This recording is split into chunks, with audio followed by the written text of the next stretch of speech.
Mock drill की बात करते हैं जो कि कल होनी है 244 जिलों में, और इसको लेकर देश भर में बड़ी तैयारी चल रही है। दिल्ली, जम्मू और लखनऊ में रिहर्सल की गई। मॉक ड्रिल को लेकर किस तरह से बड़ी तैयारी यहां पर पूरे देश में चल रही है। आपको बता दें, उत्तर प्रदेश में मॉक ड्रिल को लेकर प्रशासन जो है वो भी एक्शन मोड में आ गया है और छात्रों को इसकी ट्रेनिंग दी जाएगी। सिविल डिफेंस से जुड़े लोगों की ये मॉक ड्रिल होगी। अलग अलग शहरों की तस्वीरें आप देखिए, श्रीनगर की डल लेक हो, चाहे लखनऊ, चाहे दिल्ली का दिल कहे जाने वाले सीपी की तस्वीरें भी आप देख रहे हैं, राजस्थान के जोधपुर और जम्मू की तस्वीर। किस तरह से देश भर में तैयारी चल रही है मॉक ड्रिल को लेकर। यूपी के डीजीपी प्रशांत कुमार ने निर्देश दिए हैं कि जिला स्तर पर 3 कैटेगरी बनाई गई हैं। अलग अलग शहरों की तस्वीरों के जरिए आप समझ सकते हैं कि मॉक ड्रिल की तैयारियां किस जोर शोर से यहां पर चल रही हैं। पूरे देश में कल 244 ऐसे जिले हैं जहां पर ये मॉक ड्रिल होनी है। ये देखिए, जम्मू में आप तस्वीरें देखिए, यहाँ पर जो बच्चियां हैं, जो छात्राएं हैं, वो किस तरह से मॉक ड्रिल के दौरान किस तरह से जैसे ही सायरन बजे वो सब एक बेंच टेबल जहां भी उन्हें छुपने की जगह है वो किस तरह से अपना बचाव करेंगी। ये पूरी की पूरी एक मॉक ड्रिल एक्सरसाइज और ट्रेनिंग यहां पर चल रही है। अलग अलग शहरों की तस्वीरें हम दिखा रहे हैं। ये तस्वीरें आप लखनऊ की देख रहे हैं। यहाँ पर कोई मुसीबत आए, कोई दिक्कत आए, ऐसे में किस तरह से उन परिस्थितियों का सामना करना है वो दिखाते हुए, दर्शाते हुए ये मॉक ड्रिल की प्रक्रिया आप यहाँ पर देख रहे हैं।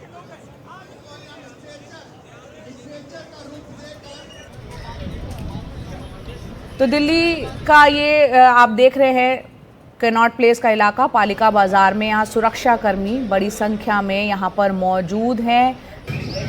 मॉक ड्रिल की प्रक्रिया ये देखिए, ये तस्वीर है राजस्थान के जोधपुर की। सभी ने हेलमेट्स पहन रखे हैं और यहाँ पर किस तरह से जो भी दिक्कतें आएँ उसका कैसे सामना करना है, मुसीबतों का, उसके लिए बाकायदा ये ट्रेनिंग।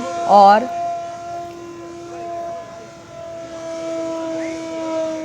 ये देखिए, सायरन बजता हुआ आप यहाँ पर सुन सकते हैं। और ये लखनऊ की तस्वीरें बताई जा रही है, उत्तर प्रदेश की राजधानी। यहाँ पर मॉक ड्रिल को लेकर लगातार, क्योंकि 244 ज़िले ऐसे हैं देश भर के जहाँ पर कल ये मॉक ड्रिल होनी है, उससे पहले की ये तैयारियाँ इन तस्वीरों के ज़रिए आप देख सकते हैं।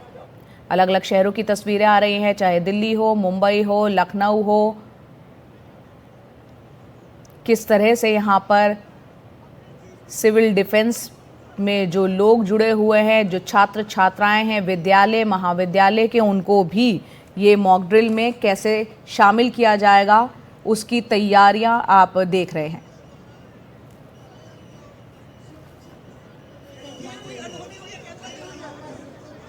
सात मई को सिविल डिफेंस के मॉक ड्रिल के संबंध में निर्देश भारत सरकार से प्राप्त हुए हैं। यहाँ की संवेदनशीलता को मद्देनजर रखते हुए शासन द्वारा ये निर्देश दिए गए हैं कि सभी जिलों में और जितने भी हमारे वर्टिकल्स हैं, जैसे सिविल एडमिनिस्ट्रेशन है, पुलिस एडमिनिस्ट्रेशन है, फायर सर्विसेज हैं, डिज़ास्टर रिस्पांस फोर्स है, सभी के साथ मिलके ये मॉक ड्रिल और प्रिपेयर्डनेस रखा जाए ताकि आकस्मिकता की स्थिति में हम लोग इन चीज़ों से निपट सकें। 7 मई को। और वहीं महाराष्ट्र की बात कर लेते हैं। यहाँ पर मॉक ड्रिल को लेकर तैयारियां यहाँ भी चल रही है और कल के लिए एनसीसी के कैडेट भी पूरी तरीके से तैयार हैं। NCC ADG major general Yogendra Singh से बात की हमारे सहयोगी पारस दामा ने, वो आपको सुनाते हैं। होम मिनिस्ट्री की तरफ से 7 मई को देश के अलग अलग राज्यों में मॉक ड्रिल का आदेश दिया गया है। वहीं महाराष्ट्र और मुंबई में भी इसकी पूर्ण तरीके से तैयारी हो चुकी है। हमारे साथ एनसीसी के एडिशनल डीजी और साथ ही साथ मेजर जनरल योगेंद्र सिंह साहब मौजूद हैं। सर, बहुत बहुत स्वागत है आपका। कल की ड्रिल में हम लोग क्या क्या सामने लाएंगे, किस तरीके की ड्रिल्स हो सकती हैं और कौन सी एजेंसियों के साथ हम ये जॉइंट जो है वो ड्रिल करने वाले हैं? ओके, कल की जो एक्सरसाइज के लिए जो ऑर्डर्स आए हैं वो एक प्लान्ड एक्सरसाइज है बड़े संपूर्ण तरीके से किया जाएगा, जिसमें कि home guards, police, as a civil defence mechanism, administration, उसके अलावा हमारे एनसीसी के कैडेट्स, एनएसएस के कैडेट और नेहरू युवक केंद्र के जो कैडेट्स हैं, एक प्लान तरीके से उसकी एक्सरसाइज कल है। उसके लिए हम आज अपने बच्चों को ब्रीफ कर रहे हैं। आप अभी जब बाहर जाएंगे आप देखेंगे हमारे जो ऑलरेडी कैंप चल रहे हैं उनको बच्चों को हम ब्रीफ कर रहे हैं कि इस एक्सरसाइज में कल के लिए क्या करना है। और ये एक्सरसाइज इस लेवल पे सिर्फ जो अभी कैंप चल रहे हैं थ्रू आउट हमारे महाराष्ट्र में, सिर्फ महाराष्ट्र ही नहीं पूरे इंडिया में भी मैं देख रहा हूँ कि जितने भी डायरेक्टरेट हैं हमारे, जहाँ पे भी ये कैंप चल रहे हैं, हमारे बच्चों को वहाँ पे इसके बारे में बताया जाएगा और हम स्पेशल कैंप्स भी ऑर्गेनाइज करेंगे। जो बच्चे कैंप्स में नहीं हैं वो भी इस एक्सरसाइज में शामिल होंगे। सर ये बड़ा महत्वपूर्ण सवाल है सर, इस तरीके की एक्सरसाइज जब माहौल थोड़ा सा अलग होता है, देश में अलग तरीके से सिचुएशंस होती हैं, ऐसी एक्सरसाइज कितनी महत्वपूर्ण हो जाती हैं लोगों के लिए भी और हमारे जैसे व्यक्तियों के लिए भी जो हम लोग देश की सेवा करते हैं? ये एक्सरसाइज बहुत महत्वपूर्ण है क्योंकि अगर मैं बात करूं जिस माहौल में से हम गुजर रहे हैं, सिर्फ यूनिफॉर्म में जो लोग हैं वो नहीं, जो सिविल में भी लोग हैं उनको भी मालूम होना चाहिए कि लड़ाई के दौरान सिविल में भी कैसे आप लोगों को काम करना है, एंड इसके लिए और तैयारी करानी उसके लिए बहुत ज़रूरी है। सर बहुत बहुत शुक्रिया हमसे बात करने के लिए और कल की जो मॉक ड्रिल है उसके लिए आपको ऑल द बेस्ट, आपके सारे कैडेट्स को ऑल द बेस्ट सर। बहुत बहुत शुक्रिया हमसे बात करने के लिए। Thank you so much. जैसे कि आप देख रहे हैं लगातार तैयारियां जो हैं वो पूर्ण तरीके से की जा रही हैं, तैयारियां हो भी चुकी हैं और कल जब देश के अलग अलग राज्यों में मॉक ड्रिल होगा वो बहुत महत्वपूर्ण होगा। मुंबई से कैमरामैन महेश अलवाई के साथ पारस दामा, एनडीटीवी इंडिया के लिए। और मॉक ड्रिल को लेकर किस तरह की तैयारियां जोर शोर से चल रही है, मुंबई और दिल्ली का रुख करते हैं। मुंबई में पारस दामा और दिल्ली में अश्विनी हमारे सहयोगी हमारे साथ हैं। पहले पारस का रुख करते हैं। पारस बताएं कौन कौन से इलाके में किस तरह से मॉक ड्रिल की तैयारियां इस वक्त मुंबई में हैं?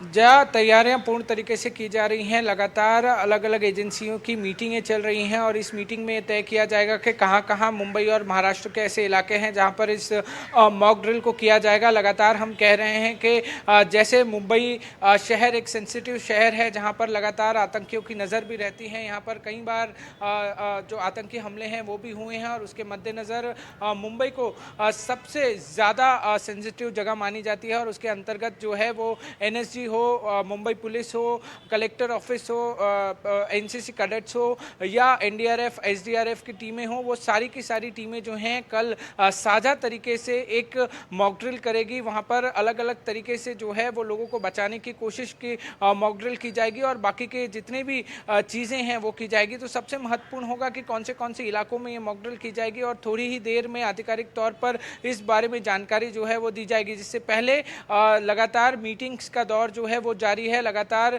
मीटिंगों में डिस्कस किया जा रहा है कि किस तरीके से इस मॉक ड्रिल को करना है। वहीं 7 मई जो कि कल का दिन है, होम मिनिस्ट्री की तरफ से ये आदेश दिया गया था कि देश के कई ऐसे राज्य हैं जहां पर मॉक ड्रिल होने हैं और उसकी तैयारी महाराष्ट्र और मुंबई में भी लगातार की जा रही है। जी पारस, हमारे साथ अश्विनी भी हैं दिल्ली में। अश्विनी, हमने कुछ तस्वीरें हम देख रहे हैं दिल्ली से भी आई हैं, कनॉट प्लेस पालिका बाजार की। बताएं इससे जुड़ी क्या क्या जानकारी। राजधानी दिल्ली में कल ये होना है मॉक ड्रिल, कई जगहों में राजधानी भी है, बताएं आपके पास क्या जानकारी। देखिए अभी शाम को 4 बजे डीडीएमए की बैठक है, दिल्ली डिजास्टर मैनेजमेंट की जो बैठक है बहुत ही महत्वपूर्ण बैठक है जिसमें दिल्ली के एलजी जो है उसकी अध्यक्षता करेंगे।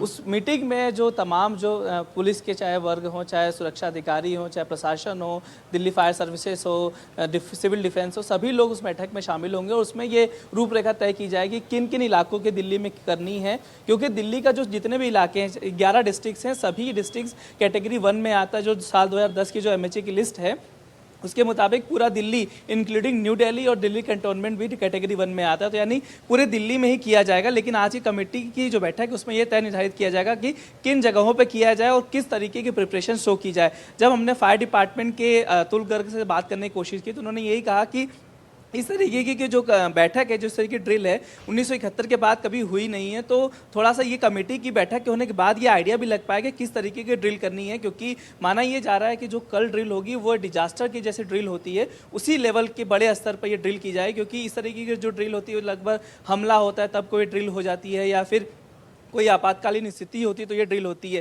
हालांकि ये भी हमें यहाँ पे स्पष्ट करना चाहिए कि होम मिनिस्टर ने ये जो कल का एडवाइजरी जो ड्रिल करने के लिए कहा गया है उसमें ये बताया गया था कि प्रधानमंत्री मोदी और गृह मंत्री ने साल 2022 में जो चिंतन शिविर था हरियाणा में, उसमें इस बात का जिक्र किया था कि जो सिविल डिफेंस उसको मजबूत करनी चाहिए, उसको लेकर हमें प्रिपरेशन करती रहना चाहिए। वो साल 2022 की बात थी। 23 में गृह मंत्रालय ने सभी राज्यों को एक निर्देश जारी किया था कि इस तरीके की प्रिपरेशन करनी चाहिए और उसके बाद अब कल जाके ये निर्देश दिया गया कि देश भर में ये प्रिपरेशन होगी 7 तारीख को। पहलगाम इंसिडेंट हुआ है इसलिए लोग ये भी जोड़ रहे हैं कि पहलगाम से जुड़े ही है, लेकिन ये भी होम मिनिस्ट्री ने ये क्लियर नहीं किया है कि क्या उसी हमले के बाद से, लेकिन ये माना जा रहा है क्योंकि देश के अलग अलग लेवल में अलग अलग स्तर पर प्रिपरेशन की जा रही है हमले के बाद से, चाहे सुरक्षा कर्मी हो, चाहे देश की सुरक्षा की बात हो, चाहे इंटरनल सिक्योरिटी की बात हो, हर जगह प्रिपरेशन बढ़ाई गई। अभी हमने देखा कि पंजाब में भी ब्लैकआउट रिहर्सल किया गया था 2 दिन पहले। अब दिल्ली समेत पूरे देश भर में ये कहा गया है कि जो कल बैठक है, जो सायरन बजेगा तब क्या लोगों को करना है, खासकर स्कूल के बच्चों को और जो सिविल डिफेंस के लोगों को, जब बिल्डिंग में कोई फंस जाएगा कभी आपातकालीन स्थिति में, कैसे उनको बचाया जाए। जब ब्लैकआउट हो जाएगा, जब देश पर अगर कोई हमला होता है, उस इमरजेंसी में जो बड़ी महत्वपूर्ण बिल्डिंग होती है जैसे अस्पताल होता है या सिक्योरिटी के जो ऑफिसर्स होते हैं, वहाँ जो ब्लैकआउट की स्थिति होगी, उस स्थिति में कैसे सुरक्षाकर्मी वहाँ पे मोर्चा संभालेंगे, इन तमाम चीज़ों को लेकर ये मॉक ड्रिल की जाएगी। इसमें ये देखा जाएगा कि जो हमारी प्रिपरेशंस हैं, जो अश्विनी कंट्रोल सेंटर्स बने हुए, जो टेम्पररी कंट्रोल सेंटर्स भी बनाए गए, क्या वो सही से काम कर रहे हैं कि नहीं काम कर रहे हैं। अभी कभी ऐसी स्थिति बनती है तो क्या हमारी पूरी प्रिपरेशंस है कि नहीं, इसी को लेकर ये पूरी कल ड्रिल की जानी है। जी अश्विनी, आप भी हमारे साथ बने रहे। ऐश्वर्या जैन भी हमारे साथ जुड़ गए। ऐश्वर्या, यहाँ पर अश्विनी को आपने सुना, दिल्ली से जुड़ी तमाम जानकारी उन्होंने दी और 2022 का जिक्र किया, हरियाणा में किस तरह से ये तय हुआ था कि आने वाले वक्त में सिविल डिफेंस को मजबूत किया जाए। लेकिन अब पहलगाम में जो आतंकी हमला हुआ उसके बाद ये मॉक ड्रिल बेहद अहम हो जाती है। 1971 के बाद इतनी बड़े लेवल पर ये मॉक ड्रिल है। आपके पास क्या क्या जानकारी इससे जुड़ी? आप भी दिल्ली में मौजूद हैं।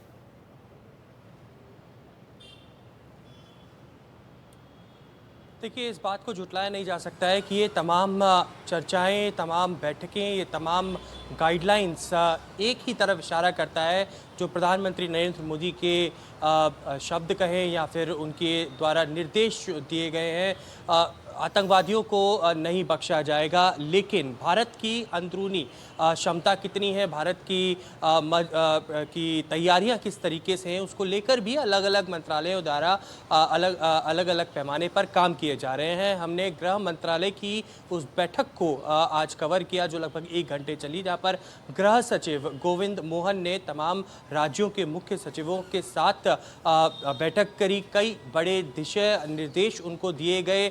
इस बैठक में एनडीएमए के, एनडीआरएफ के, तमाम एमएचए के ऑफिशियल्स भी शामिल थे और जो सूत्र गृह मंत्रालय के हमें बता रहे हैं उनके तरफ से 4 मुख्य बिंदुओं पर डायरेक्शंस दिए गए। आपातकालीन स्थिति में किस तरीके से जो सिविल डिफेंस है उस और जो सिविलियंस हैं, स्टूडेंट्स हैं, उनको किस तरीके से ट्रेनिंग देना है, सिविल डिफेंस इंस्टीट्यूशंस कितने इस वक्त हमारे मजबूती में हैं, किस तरीके की वहाँ पर तैयारियाँ हैं, क्या उनको और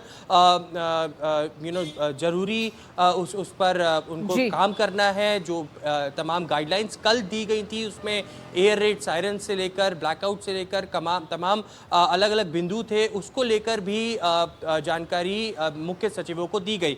एक आखिरी बड़ी जानकारी जो गृह मंत्रालय की तरफ से निकल के आई, 100 ऐसे जिले आइडेंटिफाई किए गए हैं जिनको हाईली सेंसिटिव जोन्स में रखा गया है और उनके लिए अलग से गृह मंत्रालय ने एक गाइडलाइन जारी करी है कि उनको किस तरीके से इन सिचुएशन से बाहर निकलना है, क्या कुछ तैयारी हमारे रहने वाली है। जी, ये अहम जानकारी आपने दी। जो बैठक हुई उसमें 100 ऐसे ज़िले जो एक्स्ट्रा सेंसिटिव बताया गया और वहाँ उसको कैसे डील करना है सिचुएशन का, उस पर भी गौर फरमाया गया। बहुत बहुत शुक्रिया आप दोनों का, अश्विनी आपका और साथ ही ऐश्वर्या, ये तमाम जानकारी देने के लिए। वहीं मुंबई में एनडीआरएफ की टीम वो भी तैयारी में जुटी हुई है मॉक ड्रिल पर। आइए देखते हैं हमारे सहयोगी रौनक कुकड़े की ये रिपोर्ट। भारत और पाकिस्तान के बीच चल रहे तनाव के बीच 7 मई को देश के प्रमुख इलाकों में जो है वो मॉक ड्रिल की जाएगी और उसको लेकर कई सुरक्षा एजेंसियों को तैयार रहने के लिए कहा गया है। मुंबई की अगर बात की जाए तो मुंबई सिविल डिफेंस के उस क्षेत्र में आता है जहां पर ये मॉक ड्रिल ज़रूरी हो जाती है, क्योंकि ये कोस्टल से सटा हुआ इलाका है और ऐसे में यहाँ पर भी मुंबई पुलिस, एनडीआरएफ, कलेक्टर और डिफेंस स्टाफ के साझा साथ में मिलकर जो है ये मॉक ड्रिल की जाएगी। और इस वक्त एनडीआरएफ की टीम भी, चूंकि एनडीआरएफ की अगर बात की जाए तो अगर कहीं आपदा जैसी सिचुएशन आती है तो वहां से लोगों को बचाने के लिए ये टीम जो है वो लगातार काम करती दिखाई देती है। हमने देखा कि मुख्य तौर पर मॉनसून के सीजन में एनडीआरएफ की इन दस्तों का बहुत ज़्यादा उपयोग जो है वो मुंबई और आसपास के इलाकों में देखने को मिलता है। कई जगहों पर इमारत ढह जाती है या फिर कहीं पर बाढ़ आ जाती है, ऐसे में लोगों को वहां से निकालने का काम, बचाने का काम ये एनडीआरएफ के जवान करते हैं। तो क्या कुछ अगर ऐसी स्थितियां आती है तो क्या कुछ ये लोगों को करना चाहिए? हमारे साथ बात करने के लिए एनडीआरएफ के अरुण कुमार जी है। सर, स्वागत है। मुख्य तौर पर आप लोगों का जो काम है वो डिजास्टर से लोगों को बचाने का है। अगर ऐसी स्थिति पैदा होती है डिजास्टर वाली तो क्या कुछ करना चाहिए और क्या नहीं करना चाहिए? आप लोग कितने प्रिपेयर हैं? यदि बात करें इमरजेंसी में क्या करना है और क्या नहीं करना है, तो जो आपके लिए हेल्थ के लिए अवॉइड करने वाली चीज़ें हैं तो उसको नहीं करना है, और आपके लिए जो सर्कुलर मिलता है, जो गाइडलाइन गवर्नमेंट ऑफ इंडिया या गवर्नमेंट ऑफ महाराष्ट्र या एसडीएम की तरफ से मिलती है उसको फॉलो करना है। यदि एनडीआरएफ की बात करें तो मुंबई में हमारी 3 टीम डिप्लॉय हैं। इन 3 टीम का यदि कोई भी मुंबई सिटी सबर्बन में किसी भी प्रकार की कोई इमरजेंसी होती है और एसडीएमए की गाइडलाइन के अकॉर्डिंग हम वहाँ रेस्पॉन्स करते हैं, जिसमें कोई भी लाइफ थ्रेटिंग यदि है तो उस प्रकार की एक्टिविटी होगी, यदि अर्थक्वेक आया है तो उस प्रकार की कोई एक्टिविटी होगी, या कहीं कोई बिल्डिंग कोलैप्स हुआ है उसमें कोई लाइव विक्टिम फंसे हुए हैं या कोई कैजुअल भी हुआ है तो उसमें ऑपरेशन करके हमारी टीम उसको बाहर निकालती है। और अब आपको लिए चलते हैं राजस्थान के जोधपुर, जहां जोधपुर में मॉक ड्रिल को लेकर रिहर्सल की गई। सामरिक दृष्टि से जोधपुर बहुत ही महत्वपूर्ण जिला है, ऐसे में प्रशासन की एक बड़ी बैठक भी हुई। जोधपुर से आइए देखते हैं हमारे सहयोगी मुकुल परिहार की ये रिपोर्ट। जम्मू कश्मीर के पहलगाम में हुए आतंकी हमले के बाद भारत और पाकिस्तान के बीच में तनाव बढ़ रहा है और इसके साथ ही अब हाल ही में केंद्रीय गृह मंत्रालय ने एक एडवाइजरी जारी की है, जिसमें जो है वो देश में सभी प्रदेश और जो केंद्र शासित प्रदेश हैं उनमें जो है वो मॉक ड्रिल करने के निर्देश दिए हैं। जो युद्ध के दौरान जिस प्रकार से जो घटनाएं होती है उसको लेकर मॉक ड्रिल करने के निर्देश दिए हैं। और इस वक्त जो है हम जोधपुर में स्थित हैं और सिविल डिफेंस की टीम किस प्रकार से मॉक ड्रिल को लेकर मुस्तैद है, जिस प्रकार से ये अभ्यास जो है ये 1971 के युद्ध के दौरान भी किया गया था। और आप देख सकते हैं किस प्रकार युद्ध के दौरान सायरन बजता है, किस प्रकार की परिस्थितियां होती है, नागरिकों की सुरक्षा के लिए क्या इंतजामात हैं, उसको लेकर सर किस प्रकार से जो गृह मंत्रालय ने जो है वो गाइडलाइन भी जारी की गई है, किस प्रकार से जो ये सायरन है ये युद्ध के समय जो है वो उपयोग में लिया जाता है? सर, जनता को जागरूक करने के लिए सायरन बजाया जाता है। हमारे पास इलेक्ट्रिक सायरन है 18 और हैंड ऑपरेट सायरन है 3। जिस जगह उस सायरन की आवाज़ नहीं पहुंचती इलेक्ट्रिक सायरन की, वहाँ ये ऑपरेट किया जाता है और इसको बजाया जाता है। जनता को जागरूक किया जाता है कि भाई कोई खतरा है, आप शेल्टर ले लें, सुरक्षित जगह पर चले जाएं। बिल्कुल। 7 मई को जो है वो देश भर के प्रदेशों में और जो केंद्र शासित प्रदेश हैं वहाँ पर जो है इसका मॉक ड्रिल होगा। ये किस प्रकार से कार्य करता है सायरन, जो मैनुअल तरीके से होता है? जी सर, खतरे का जो सायरन होता है वो इस प्रकार बजाया जाता है।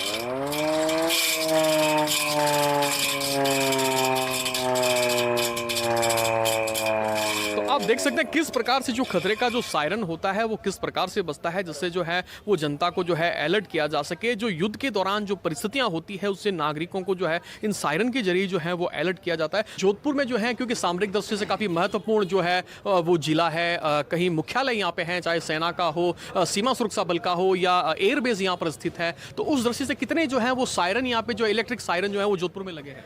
जी सर, हमारे जोधपुर के अंदर जो 18 इलेक्ट्रिक सायरन जो लगे हुए हैं, जो भी एकदम चालू कंडीशन में है, तैयार हैं, और 3 जो है ये हैंडमेडेड होते हैं। जो भी जहाँ भी उन सायरनों की वॉइस नहीं जाती है वहाँ पे इन्हें ले जाके बजाया जाता है, लोगों को जागरूक किया जाता है। और जो सायरन इलेक्ट्रिक लगे हुए हैं उनकी एक सायरन की जो वॉइस रेंज रहती है वो 3 से 4 किलोमीटर तक की रहती है। और आपको लिए चलते हैं अब जम्मू कश्मीर, जहां पर मॉक ड्रिल की तैयारियां जोर शोर से वहां भी चल रही है। और आज श्रीनगर की डल लेक पर मॉक ड्रिल की गई। डल लेक से हमारे सहयोगी मुकेश सिंह सेंगर की ये रिपोर्ट देखिए। पहलगाम हमले के बाद देखिए किस तरह से अब अलग अलग इलाकों में ये जो मॉक ड्रिल है ये चल रही है। इस वक्त मैं श्रीनगर में डल लेक में हूँ और यहाँ पर देखिए एक नाव पलट गई है। अब इस नाव में जो लोग गिरे हैं, पलटे हैं, उनको कैसे बचाना है, इसको लेकर एक रेस्क्यू ऑपरेशन चल रहा है। तो युद्ध के हालात में अगर कोई बोट कैप्चर होती है और अगर कोई बोट क्रैश होती है या कोई बोट डूबती है तो उसमें फंसे लोगों को कैसे बचाना है, इसको लेकर ये देखिए एक मॉक ड्रिल की जा रही है। और ये देखिए ये एसडीआरएफ के लोग हैं वो यहाँ पर मॉक ड्रिल कर रहे हैं। एसडीआरएफ की तमाम टीमें जो हैं वो यहाँ पर मॉक ड्रिल कर रही हैं। और जंग के हालात में अगर कोई बोट डल लेक में कैप्चर होती है, कोई बोट क्रैश होती है, कोई बोट से गिरता है तो उसको उस हालात में कैसे बचाना होगा, इसको लेकर तैयारियां जो हैं वो चल रही हैं। और ये मॉक ड्रिल डल लेक में हो रही है। आप देख सकते हैं कि किस तरह से लोगों को यहाँ पर बचाया जा रहा है। एक बोट को जो है वो गिराया गया और एसडीआरएफ के जो कर्मचारी हैं वो बोट से गिरे। उसके बाद जो बाकी बोट्स हैं उसमें सवार लोग यहाँ पर आए और यहाँ पर जो लोग नीचे गिरे थे उनको वहां से निकाला जा रहा है। तो जंग के हालात में तैयारियां कैसी रहेंगी, इसको लेकर ये जो लगातार मॉक ड्रिल है वो जारी है। डल लेक में ये मॉक ड्रिल चल रही है और ये देखिए किस तरह से लोगों को बचाया जा रहा है। ये एक मेगा मॉक ड्रिल डल लेक में जारी है। ये देखिए एक शख्स को यहाँ पर लेकर आए हैं और उसको ऑक्सीजन दी जा रही है, यानी कि अगर पानी में डूब गया है, पानी भर गया, ये देखिए यहाँ पर एक ये इक्विपमेंट जो है ये छोड़ा गया है। और इस तरह से ये देखिए किस तरह से ये मॉक ड्रिल की जा रही है। और अगर कोई बोट कैप्चर होती है, अगर कोई बोट गिरती है, अगर कोई बोट क्रैश होती है तो उस दौरान कैसे लोगों को यहाँ पर बचाया जाएगा, उसको लेकर ये मॉक ड्रिल चल रही है। और यहाँ पर एसडीआरएफ के तमाम जो अधिकारी हैं वो इस मॉक ड्रिल में शामिल हैं। पहलगाम हमले के बाद जंग के हालात में कैसे बचाव होगा, ज़मीन से लेकर आसमान और पानी में किस तरह से बचाव होगा, उसको लेकर ये मॉक ड्रिल जो है वो चल रही है। देखिए यहाँ पर एक ये जो शख्स है इसको पानी से कैसे निकाला जा रहा है, ये देखिए ये निकाल लिया गया है और इसको अब बोट के पास लाया गया है। तो इस तरह से इस पूरे हालात में कैसे क्या कुछ होगा, इसको लेकर जो तैयारियां हैं वो लगातार चल रही हैं। और पहलगाम हमले के बाद श्रीनगर में इस तरह से डल लेक में ये एसडीआरएफ की मॉक ड्रिल है वो लगातार चल रही है। और बोट क्रैश होने के दौरान, बोट पलटने के दौरान और बोट कैप्चर होने के दौरान लोगों को कैसे बचाया जाएगा, उसको लेकर ये जो मॉक ड्रिल है वो चल रही है। तो ये जो लोग पानी में डूब गए थे उनको निकाला गया है और यहाँ पर उनको सीपीआर दिया जा रहा है क्योंकि पानी भर गया है। तो इस तरह के अगर हालात होंगे उस दौरान बचाव कैसे होगा, इसकी ये तैयारियां हैं। श्रीनगर की डल लेक से कैमरा पर्सन अशोक महाले के साथ मैं मुकेश सिंह सेंगर, एनडीटीवी इंडिया। और पहलगाम आतंकी हमले में नज़ाकत अली ने अद्भुत साहस दिखाया। कश्मीरी व्यापारी नज़ाकत अली ने 4 दंपतियों और 3 बच्चों को सुरक्षित बचाया। नज़ाकत अली से बात की हमारे सहयोगी शिव अरुण ने। नज़ाकत भाई, जब वो गन शॉट्स आपने सुने और जैसे आपने बताया कि पहले जब आप सुने तो आपको लगा कि शायद ये पटाखा फूट रहा है या ऐसा कुछ है, तो आपके मन में क्या चला, पहला आपका फर्स्ट रिएक्शन क्या था? आपको नहीं लगा कि ये टेररिस्ट का अटैक हो सकता है? जी, वैसा किसी को नहीं। ये बिल्कुल पहलगाम तो बिल्कुल पीसफुल जगह थी, बिल्कुल सेफ था, ऐसा तो किसी को पहले नहीं लगा। जब मैंने देखा कि बहुत मतलब वहाँ दहशत का माहौल है, फिर मुझे यही लगा, मेरी भी 2 बेटियाँ हैं, मैं भी डरा, मेरे सामने भी मौत थी, लेकिन मैंने यही सोचा जो मेरे घेरा मेहमान हैं इनको मैं यहाँ से सेफली कैसे बाहर निकालूँ। तो मेरे मन में उस टाइम यही चल रहा था नीचे तक। जब मेरे 2 गेस्ट पीछे भी थे तब भी मेरे मन में यही था कि वो 2 कब दिखे मुझे और मैं कब उनको लेके होटल में पहुँचूँ। और अल्हम्दुलिल्लाह सारे जो घेरा लोग हैं हमारे सेफली पहलगाम तक पहुँचे। देखिए नज़ाकत भाई, अब 2 हफ्ते हो गए, जो लोग इस टेररिस्ट अटैक को परपेट्रेट किया बैसरन मेडो में, वो अभी भी फरार हैं, वो मिले नहीं हैं। सिक्योरिटी एजेंसियां उनका पीछा कर रहे हैं, काफ़ी ऑपरेशंस भी चल रहे हैं, यहाँ भी शायद इन पहाड़ों में भी शायद चल रहे होंगे। लेकिन एक तो सच्चाई ये भी है कि उन टेररिस्ट लोगों को कुछ लोकल सपोर्ट तो मिला होगा, नहीं तो वो यहाँ तक आ नहीं सके। उसके बारे में आप क्या कहना चाहते हैं? क्योंकि जो इन्वेस्टिगेशन चल रहा है वो इसी ट्रैक पे भी चल रहा है कि लोकल सपोर्ट कहाँ से मिला, शायद पहलगाम में ही किसी ने उन आतंकवादियों को मदद दी। जी, इसके बारे में तो मुझे कोई नॉलेज नहीं है, क्योंकि मैं 4 महीना बाहर रहता हूँ और मेरा पहलगाम में तभी मैं गेस्ट के साथ आता हूँ जो मेरे खास लोग आते हैं। वो भी मतलब उस दिन भी 22 तारीख को जो लोग आए वो मेरे खास थे और मेरे खुद के कस्टमर थे। मैंने ही गाड़ी वाड़ी बुकिंग की थी और मैंने ही प्लान बनाया था। और 22 तारीख का हमने इसलिए रखा क्योंकि उनको हमारे घर में आना था और हमारे यहाँ मेहमान नवाजी का कुछ मतलब ये था कि हमारे घर में उन्होंने कुछ खाना वाना खाना है, उन्होंने खुद बोला था, तो हम वही प्रिपरेशन कर रहे थे। और 23 तारीख का हमने घर में प्रोग्राम रखा था। बदकिस्मती से मुझे आपकी चैनल से ये कहना पड़ रहा है कि वो हमारे घर तक नहीं आ पाए। फिर जब ये मसला हुआ, ये इंसिडेंट हुआ, फिर हम उनको लेके पूरा श्रीनगर तक गए।